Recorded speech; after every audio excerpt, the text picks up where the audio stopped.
만약 제가 초등학생 때로 다시 돌아간다면요. 수학 공부에서 이 두 가지만큼은 진짜 끝까지 붙잡고 갈 것 같아요.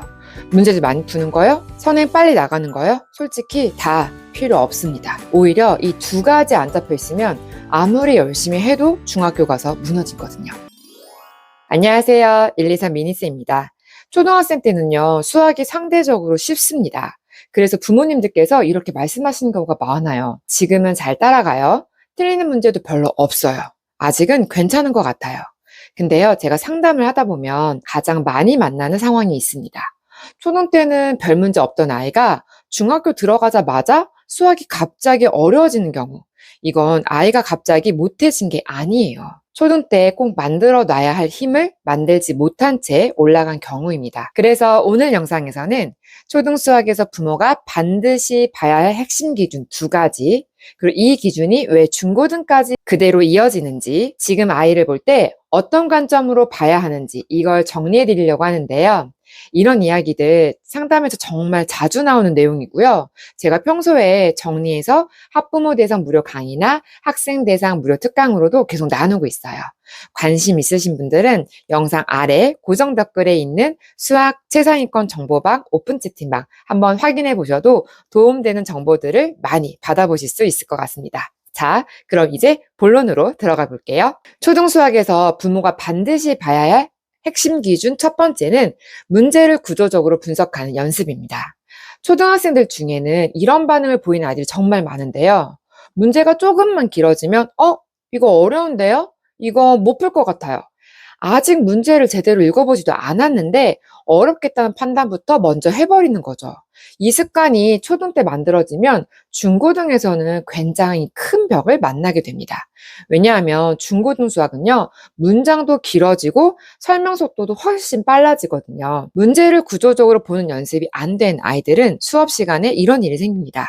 선생님 설명을 듣다가 앞부분을 놓치고 그 다음 설명이 전부 연결이 안 돼요. 그러면 수업이 끝났을 때 기억에 남는 게 거의 없겠죠. 과제를 할 때는 정확하게 이해하지 못한 상태로 그냥 대충 풀어보고 다시 학원에 갑니다. 그리고 학원에서 선생님이 어려웠던 문제를 설명해 주시면 그 순간은 알겠다 라는 느낌을 들어요. 하지만 이건 내가 생각해서 이해한 게 아니라 설명을 들었기 때문에 드는 착각이거든요. 집에 돌아와서 혼자 다시 풀려고 하면 하나도 안 풀립니다. 이 악순환이 계속 반복되게 돼요.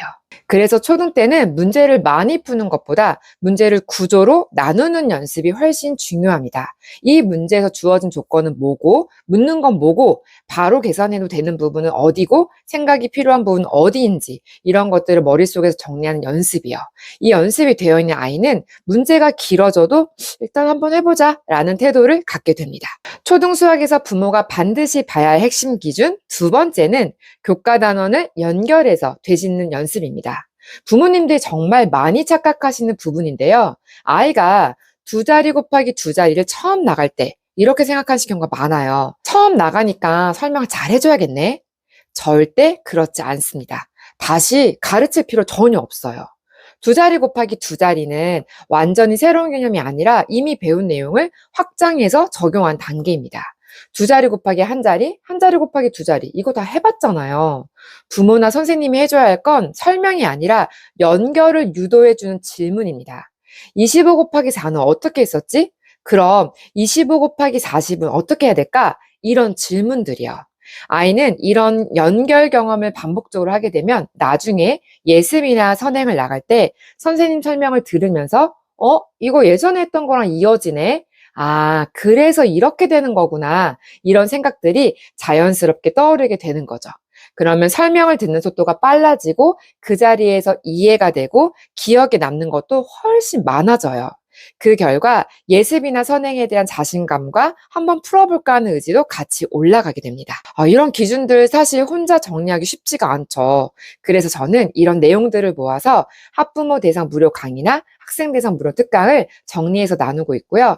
관심 있으신 분들은 영상 아래 고정 댓글에 있는 수학 최상위권 정보방 오픈 채팅방에서 필요한 정보들만 골라서 편하게 받아보셔도 괜찮습니다.